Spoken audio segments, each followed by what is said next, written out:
কে ভালো পাত্রী কি পছন্দ করবে বলেন? কেমন পাত্রী পছন্দ করবে? যেটা কালো, কুচকুচে কালো, দেখতে খারাপ, কুচরি, ঠিক কিনা বলেন? এরকম পাত্রী পছন্দ করবে। ভালো পাত্রী কখনো পছন্দ করবে না। কেন? লোকটা অন্ধ লোক। চতুর্বনী ভালো পাত্রী খুঁজে বেড়াচ্ছে, বেড়াতে বেড়াতে হঠাৎ করে কোনো ভালো পাত্রী পাচ্ছে না, একটা কালো আর কি, কালো মার্কা কুচরি সে একটা পাত্রী পছন্দ করেছে। বলেন না সুবহানাল্লাহ। কালো পাত্রী পছন্দ করার পরে বছর খানেক সংসার করেছে। সংসার করার পরে হঠাৎ করে ওই কালো মহিলার কাছে এলহাম হলো যে আপনার স্বামীর চোখ ভালো হবে, যদি অপারেশন করেন তাহলে কি হবে? আপনার স্বামীর চোখ ভালো হবে। এখন স্ত্রী বলতেছে, সর্বনাশ, আমার চেহারা ছবি কালো, যদি এর চোখ ভালো হয় আমাকে তো তালাক দিয়ে দিবে। আর বড় লোক মাসিসা, ও কখনো চাবে না যে ওর চোখগুলা ভালো হয়ে যাবে। সে কানা কানায় থাকবে, যেগুলো সেবা যত্ন আছে ওভাবে সেবা যত্ন করবে, ঠিক কিনা বলে? এর কাছে এলহাম, যখন স্ত্রীর কাছে এলহাম আসলো, জানা সত্ত্বেও স্ত্রী বলতেছে স্বামীর বিরোধিতা, তার মানে কি চোখ যেন ভালো না হয়, তালাক দিয়ে দিবে। এই স্বামী এখন হঠাৎ করে কানে এলহাম আসলো যে আমার স্ত্রী আমার বিরোধিতা করতেছে, মানে কি আমার কাছের লোক আমার বিরোধিতা করতেছে। স্ত্রীকে জিজ্ঞাসা করলেন, স্ত্রী তুমি আমাকে আমার বিরোধিতা করতেছো কেন? তোমাকে আমি খানা পিনা দেই, আমি সবকিছু দেই, তুমি আমাকে আমার বিরোধিতা করো কেন? স্ত্রী বলতেছে যে আমি কালো, দেখতে কুচরি, তোমার চোখ যদি ভালো হয়ে যায় তখন তো তুমি আমাকে আর পছন্দ করবে না, তালাক দিয়ে দিবা। সেই কথা আল্লাহ কোরআনে বলতেছেন, বিসমিল্লাহির রহমানির রহিম, আলিফ লাম রা, কিতাবুন আনজালনাহু ইলাইকা লিতুখরিজান নাসা মিনাল যুলুমাতি ইলান নূর। আল্লাহু আকবার। আল্লাহ রাব্বুল আলামিন বলেন, কিতাবুন আনজালনাহু, কিতাবুন ইহা এমন একটি কিতাব, ইলাইকা যা আমি আপনাকে নাযিল করেছি, লিতুখরিজান নাসা মিনাজ যুলুমাতি ইলান নূর, মানুষকে অন্ধকার থেকে আলোর পথে নিয়ে আসবেন, এজন্য আমি কিতাব নাযিল করেছি। তার মানে কি, যারা কালো কুচরি, যারা সুদখোর, ঘুষখোর, যারা জেনাখোর, যারা মাগিবাজি, তারা কখনো চাবে না ইসলামটা, কোরআনটা, পার্লামেন্টে যা কোরআন দিয়ে আইন চলুক। জানে যে তালাক দিয়া দিবে, তার মানে কি শুধু তালাক হয়ে যাবে, হারামখোরও তালাক হয়ে যাবে, জানা বিবিচার করো তালাক, যখন নাকি কোরআনটা প্রতিষ্ঠিত হবে, ঠিক না বলে? ওই কথায় আল্লাহ পাক বলছেন, কিতাবুন আনসালনা, কিতাবুন মানে ইয়া এমন একটি কিতাব, আনসালনাহু আমি যা নাযিল করেছি, ইলাইকা আপনার কাছে, লিতুখরিজান নাসা, যেন আপনি মানুষদেরকে বাইর করতে পারেন, মিনা যুলুমাতে অন্ধকার হইতে, ইলান নূর আলোর দিকে। বলেন না সুবহানাল্লাহ। আমি কোরআনটা এই জন্য নাযিল করেছি যেন মানুষকে আপনি জেনা ব্যভিচার হইতে, সুদখোর হইতে, ঘুষখোর হইতে আপনি বাইর করতে কোথায় নিতে পারেন? আলোর দিকে। সুদের যদি লেনদেন যদি বন্ধ হয়ে যায় তাহলে জাকাত প্রতিষ্ঠা হয়ে যাবে। জাকাত বন্ধ হয়ে গেছে, ঠিক কিনা বলেন? জাকাত যারা দেয় না, যার উপর জাকাত খরচ হয়ে গেছে, তারা কি কিসের মধ্যে, আলোর মধ্যে আছে না অন্ধকারের মধ্যে আছে? বলেন দেখি। পেশা রাতের মধ্যে দেখা যায় না দিনের মধ্যে দেখা যায়? বলেন। হ্যাঁ, পেশা রাতের মধ্যে দেখা যায় কেন? রাতের মধ্যে সে অন্ধকারে বেড়ায়। কেন অন্ধকারে বেড়ায়? মানুষের ফল ফলান্ত যেন নষ্ট করা যায়। যারা জেনা, যার বিচার, যারা সুদখোর, ঘুষখোর, তারা রাতের অন্ধকারে মানুষের আকাম গুয়াম করে বেড়ায়, মানুষের চুরি চামারি করে, ঠিক কিনা বলেন? আল্লাহ পাক বলেন, যেটা অন্ধকার যুগ, অন্ধকার যুগ যখন বন্ধ হয়ে যাবে তখন আলোর যুগ চালু। বড় পীর আব্দুল কাদের জিলানী রহমতুল্লাহ আলাইহি, কে নাম না জানে? উনি বড় একজন পীর। এখনকার পীর তো পীর না, এখন ক্ষীর। যে লালন শাহর মাজারে, ওই যে কুষ্টিয়া লালন শাহর মাজারে আছে, মানে দাড়ি চুল কিছু কাটে না, খালি ওইভাবে খালি বড় হইতেই আছে, হইতেই আছে। পানিও খরচ করে না বেজাগায়, প্রসাব পায়খানা করে পানি খরচ করেন। জিজ্ঞাসা করা হলো যে কি ব্যাপার, আপনি প্রসাব পায়খানা করে পানি খরচ করেন না কেন? হুজুর এটা তো শরীয়তে দেওয়া বোঝা যাবে না, মারেফত বুঝতে হবে। মারেফত, মারেফত কি? মারেফত গোপনীয়। পানির জন্য হাসান হুসাইন কত কাগজে মিনতি করে শহীদ বরণ করেছে, আর ওই পানি কি বেজাগায় ব্যবহার করা যাবে? ওটা আর রশি, আর যত ফালাফালি করে ওরা আর রশির আমাদের দরবারে যাবেন, ওরা বলবে যে আমরা 8টা রশি ধরেও যদি আল্লাহ জান্নাত না পাই, আমরা রশি ছাড়া কি তোমরা জিকির করে ফালাফালি করে আল্লাহ জান্নাত পাবা? ওদের আর ডায়লগ আর মুখা না বলবো। ল্যাংটা পীরের দরবারে যাবেন, যা জিজ্ঞাসা করেন, কি বাবা আপনি ল্যাংটায় কেন জিকির করতেছেন? ওরা ওদের ফতোয়া হইলো যে আপনারা কাপড় চোপড় পরে জিকির করেন, আমরা কাপড় চোপড় পরে কাপড় খুলে ল্যাংটা হয়ে জিজ্ঞেস করো, যদি আল্লাহ তার নাম না পাই, তোমরা কাপড় চোপড় পরে জান্নাত পাবা। ওদের আরো মশান কি। তদরূপ জিলানি নগরের একজন বড় বীর ছিলেন আব্দুল কাদের জিলানি রহমাতুল্লাহ। সেখানে একটা বড় একটা চোর ছিল, চোর, নাম করা চোর। সে বলতেছে মনে আব্দুল কাদের জিলানিকে পরীক্ষা করার জন্য, যে দেখি তো এমন কি এই পীর নাকির একটু পরীক্ষা করি। কেমন করে ওদের বাসায় চুরি করতে যাবে, চুরি আব্দুল কাদের জিলানির বাসায় চুরি করার জন্য যাবে। চুরি করার জন্য ঢুকে গেলেন আব্দুল কাদের জিলানি। যা দেখতেছেন আব্দুল কাদের জিলানি বিশ্রাম নিচ্ছেন, ঘুমাচ্ছেন রাতে অন্ধকারে। চোর কাজে যেহেতু ঘুমাচ্ছে, তাহলে চুরি টুরি করে টান্ডবলা বাঁধে বাড়ি হই। বাস টান্ডবলা বান্ধে আনে। যখন বাইরে দরজাতে যখন যাচ্ছে, তখন দরজা অটোমেটিক লাগে যাচ্ছে। আবার যখন মাল সামানা রাখে, তখন আবার দরজা খুলে যায়।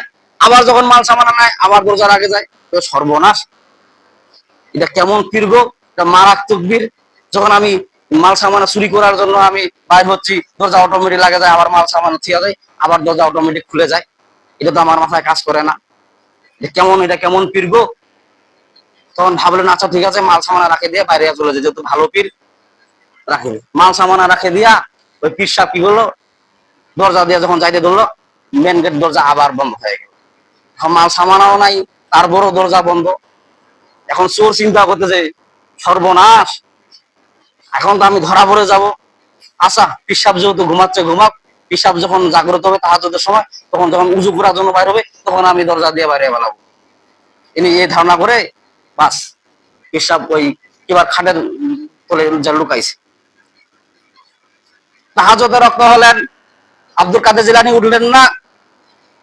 তখন ইনি বললেন যে এত বড় একটা পীর, তাহাজ্জুদ নামাজ পড়লো। আচ্ছা ঠিক আছে, ফজরের নামাজ তো আর কাজা করবে না, ফজরের নামাজ তো করবে। একটা মসজিদের ইমামে যদি নামাজ পড়ায় এক মসজিদে, আব্দুল কাদের জিলানী রহমাতুল্লাহ আলাইহি, বাস উনি আসেন। ফজরের রক্ত হয়ে গেল, আব্দুল কাদের জিলানী রহমাতুল্লাহ উঠলেন না, আসে নাই। মুসল্লি গুলা জিজ্ঞাসা করে কি ব্যাপার, ইমাম সাহেব আজকে দেখা যায় না মসজিদে, ফটফটা হয়ে গেছে, এলাও নামাজ পড়া পাইছে না। বাস বাকি মুসল্লি সবাই আব্দুল কাদের জিলানী রহমাতুল্লাহর বাসায় অবতরণ করলেন। বলেন না সুবহানাল্লাহ। আল্লাহ ভাই এটা বোঝাবার জন্য ওটা আল্লাহ পাক বললেন, এর ব্যাখ্যা এটা বলতেছেন, কিতাবুন আনসালনাহু ইলাইকা লিতুখরিজান নাসা মিনাজ যুলুমাতি ইলান নূর। আল্লাহ পাক বলেন কিতাবুন আনসালনাহু, ইহা এমন একটা কিতাব যা আমি নাযিল করেছি, লিতুখরিজান নাসা, তার মানে কি চুরি চামারি যেন সবকিছু বন্ধ হয়, আমি আলোর দিকে নিয়ে যেতে পারি। বলেন না সুবহানাল্লাহ। তার মানে কি আপনার নামাজ কাজা হলো কোনো সমস্যা।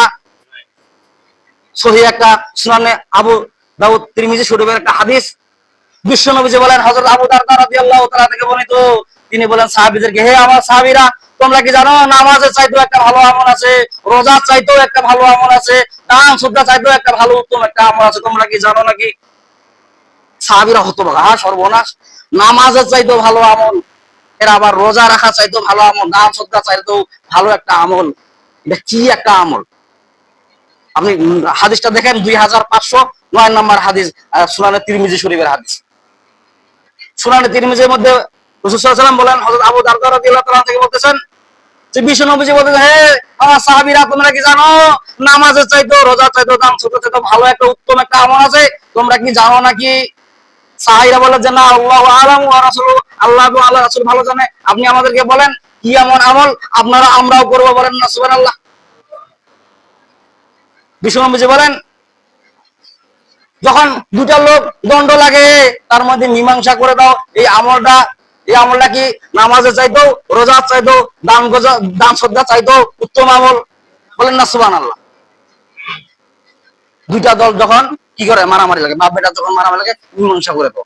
আর যদি আপনি বলেন যে আমরা বাপ বেটার ব্যাপার, আমরা কি করিম, যে শয়তানের লোক, আপনি শয়তানের কথা ধরে বেড়াচ্ছেন, ঠিক কিনা বলেন? বিশ্ব নবীজি বলেন, নামাজের চাইতেও রোজার চাইতেও হজের চাইতেও ভালো একটা আমল, উত্তম আমল হলো যখন দুইটা দল ঝগড়া লাগে তার মীমাংসা করে দাও। ছেলে বাপ ছেলে যদি ঝগড়া লাগে মীমাংসা করে দাও, স্বামী স্ত্রী যদি ঝগড়া লাগে মীমাংসা করে দাও। আর কথা আমরা কি করবো? যখন এই কথা বললেন, তখন শয়তান খুশি হয়ে গেল। কি হয়ে গেল? শয়তান খুশি হয়ে গেল। আর রাসূলের হাদিসটাকে কি করা হলো? অবমাননা করা হলো। বিশ্ব নবীজি বলেন, 2509 নম্বর হাদিস, সুনানে তিরমিজির মধ্যে রাসূল বর্ণনা করেছেন। আর আমরা তো নামাজ কালাম নিয়ে আমরা বলছি মসজিদের মধ্যে সুবহানাল্লাহ আলহামদুলিল্লাহ। মসজিদের কোণে বসে জিকির যত করো কষে, মসজিদের কোণে বসে জিকির যত করো কষে, এভাবে যায় না পাওয়া আল্লাহকে, কি হবে বেঁচে থেকে, ঠিক না বলেন?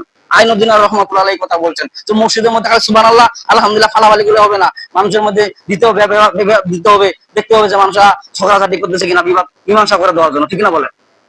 আর সুবহানাল্লাহ আলহামদুলিল্লাহ এই কোরআন কি খালি তাবিজের জন্য আসছে বলেন? হ্যাঁ, এক মসজিদের খতিব রাখছে, রাখার পরে খতিবকে এক বাড়িওয়ালি বলতেছে যে আমার মেয়েটা পরীক্ষা দিবে, তো পরীক্ষা দিবে যে আপনি তাবিজ দেন, কোরআন থেকে তাবিজ দেন। হুজুর বললেন যে এখানে তো তাবিজ নাই, তাবিজ না দিলে আপনার চাকরি নট করে দিব। তাবিজ না দিলে চাকরি করবে। হুজুর এখন ভিসা না পায়া কোথায়, আচ্ছা ঠিক আছে তাবিজ দিব, আচ্ছা সমস্যা কোথায়, হাদিয়া কোথায়, হাদিয়াও দেওয়া লাগবে, ফিরে ফিরে তাবিজ দিয়ে দেবো, তাই নাকি? হ্যাঁ, আর মেয়েটা পরীক্ষা দিতে যাবে, তাবিজ তো হুজুর লিখে দিছে, দেখার পরে এখন পরীক্ষা দিতে যাবে, পরীক্ষাতে কিছু স্মরণ আসতেছে না, মেয়েটা সর্বনাশ। ইমাম সাহেব হুজুর বড় একজন আলেম, তাবিজ লিখে দিছে, আর বড় কেন স্মরণ আসতেছে না? তাবিজটার ভিতর কি লিখছে? বাস পরীক্ষার শেষে ওই মেয়েটা বার হয়ে তাবিজটা খুলছে, খোলার পরে এখানে লেখা দেখতেছে পড়লে পাস, না পড়লে সর্বনাশ। যদি লেখাপড়া করেন ঠিক মতো তাহলে পাস, আর না বললে সর্বনাশ। তাবিজের ভিতর খুললে ভিতর লেখা ওই কথা তো আল্লাহ পাক বলতেছেন, কিতাবুন আনজালনাহু ইলাইকা লিতুখরিজান নাসা মিনাজ যুলুমাতি ইলান নূর। আল্লাহ বলেন কিতাবুন আনজালনাহু, এমন একটি কিতাব যা আমি নাজিল করেছি অন্ধকার থেকে আলোর পথে। তার মানে কি? সে পড়ে না, সে অন্ধকার মধ্যে ডুবে আছে, ঠিক না বলেন? সে যদি লেখাপড়া করতো তাহলে কি হইতো? সে আলোর পথে চলে যাইতো। তার মানে কি? সে বুঝতো, জ্ঞানটা বুঝতো। যারা ঠিক মতো লেখাপড়া করে না, অটো পাস হয়, তারা কখনো ভালো কিছু করতে পারে না। ভালো কিছু করতে পারবে বলেন? অন্ধকার যুগের মধ্যে ঢুকে আছে। ওই যে ছেলে মেয়ে ভালোবাসা কি করে না করে, করে বেড়ায় অন্ধকার মধ্যে। ছেলে মেয়ে ভালোবাসা করে বেড়ায়, প্রেম করে বেড়ায়, তার বাপ মা কোনোদিন খবর রাখে না। সেটা অন্ধকারের মধ্যে আছে না নাই বলেন দেখি? মেয়েটা কার ছেলে নিয়ে পালায়, কার ছেলেটা কার মেয়ে নিয়ে পালায়, যখন শেখা খায় তখন ওই মেয়েটা কি বলে, মেয়েটা যখন ভালো একটা পরিবার দেখে, অন্য পরিবারের মধ্যে যখন বিয়ে শাদী হয়ে যায়, তখন ছেলেটা তখন কি করে, শরণার্থী কি মুখ শেখা দিল, তখন ওই ছেলেটা তখন আরেকটা মেয়ের সাথে সম্পর্ক করে, রিলেশন করে, কিন্তু বাপ মা কোনোদিন খবর রাখে না। তখন ওই ছেলেটা, আমরা আলেম ওলামা যারা, ওরা জিকির করে রাস্তাঘাটে সুবহানাল্লাহ আলহামদুলিল্লাহ, আর ওরা জিকির করতেছে, কি ছেলেটা জিকির করতেছে, জিকির করতেছে, পালাই যেতে কি হয়েছে, ভালো আর একটা পাইছি, পালাই চলতে কি হয়েছে, ভালো আর একটা পাইছি, এইভাবে জিকির করে, ঠিক না বলে? অথচ জিকির করার দরকার সুবহানাল্লাহ আলহামদুলিল্লাহ, আল্লাহর নামে যোগ করার দরকার, ঠিক না বলে? ভালো সভ্য ছেলে পাওয়া যায় না, হওয়া খালি অসভ্য। কেমন অসভ্য? বাবাকে মানে না, গার্জিয়ানকে মানে না। কেন মানে না? কারণ ওদের ভিতর দিনই কোন ইসলামী কোন শিক্ষা নাই। আচরণটা কেমন হয়ে গেছে আজকের ছেলে মেয়েদের, আচরণটা এমন কারণ হয়ে গেছে, আমার মনে হয় এর দোষী হলো গার্জিয়ানরা। গার্জিয়ান যদি সচল থাকতো তাহলে আজকে ছেলে মেয়েরা এইভাবে খারাপ হইতো না, ঠিক না বলে? কেমন করে কিভাবে ভালোবাসা করা লাগে, প্র্যাকটিস করা লাগে। বাপ আর ছেলে মেয়ে একসাথে টেলিভিশন দেখে, কি ভুল কিছু বললাম নাকি? একসাথে টেলিভিশন দেখে, বাপ আর ছেলে সিরিয়াল দেখে, সিরিয়ালের শেষ নাই। যার কারণে কি মেয়েটা ওখানে শিখতেছে কিভাবে একটা বেগানা পুরুষের সাথে প্রেম করা যায়, প্ল্যান করা যায়, ঠিক না বলে? ওটা কি অন্ধকারের যুগ না আলোর যুগ? অন্ধকারের যুগ।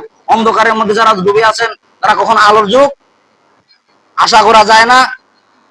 যদি আপনি চান যে আমার ছেলেটা ভালো একজন হোক, তাহলে আপনাকে ভালো পরিবার, ভালো হতে হবে, ঠিক না বলেন? আদর্শবান হতে হবে। যত অন্ধকার যুগ আছে আপনাকে সবকিছু কি করতে হবে? ওগুলোকে তালাক দিতে হবে। সুদ খাওয়া ছেড়ে দেওয়া লাগবে, ঘুষ খাওয়া ছেড়ে দেওয়া লাগবে, চেনা বিবিচার যত রকমের কাজ আছে সবগুলা ছেড়ে দিয়া কি করা লাগবে? আপনাকে ভালো হওয়া লাগবে। তাইলে আপনার পরিবারের মধ্যে ভালো একজন আশা করা। ভালো পরিবারের মধ্যে ভালো আশা করেন না, তার মানে কি? ভালো পরিবারের মধ্যে আপনি ভালো হন না, আর আপনি ভালো আশা করে থাকেন। বড় পীর আব্দুল কাদের জিলানী রহমাতুল্লাহর কাছে একজন গেল, যাবো হুজুর আমার জন্য দোয়া করে দেন। বলছে কি দোয়া করবো? কেন আমি যেন ছেলের বাপ হতে পারি। বাস আব্দুল কাদের জিলানী রহমাতুল্লাহ দোয়া করে দিলেন। বছর ফিরলো, যা বলল হুজুর আপনি কি দোয়া করলেন? কই আমি ছেলের বাপ হতে পারলাম না। এইভাবে 3বার দোয়া করলেন। চতুর্থবার যখন উনি গেলেন, যা জিজ্ঞাসা করলেন যে হুজুর আপনি কি দোয়া করেন? আমি তো ছেলের বাপ হতে পারলাম না। তো হুজুর বললেন যে আমি তো ঠিকই দোয়া করে দিলাম, আপনি ছেলে বাবা হতে পারলেন, আমি কিছু বুঝালাম না। আচ্ছা আপনি কি বিয়ে করছেন? বিয়ে করছেন না তো? যে বিয়ে না করে ছেলের বাবার আশা কেমন করে আপনি করেন? কেমন করে আপনি পরিবারের মধ্যে ভালো একজন আদর্শবান লোক না হইয়া আপনি শান্তির আশা কেমন করে করেন? আপনি কেমন করে মনে করেন যে আমার ছেলেটা ভালো হয়ে চলুক, সভ্যভাবে চলুক? আপনি নিজেই তো পরিবারের মতো অন্ধকার, ঠিক কিনা বলেন? ভালো পরিবার হতে গেলে ভালো একজন সদস্য হইতে হবে, তাহলে আপনার পরিবারের মধ্যে ভালো সদস্য পাওয়া যাবে, ঠিক কিনা বলেন? আপনি নিজেই ভালো না আর আপনি ভালোর আশা করে থাকেন, কখনো এটা কোশ্চিন কালো হইতে পারে না। তা আল্লাহ পাক আমাদেরকে সবাইকে সঠিক সমর্থন করুক। আলহামদুলিল্লাহ রাব্বিল আলামিন। তাদের সুন্নাত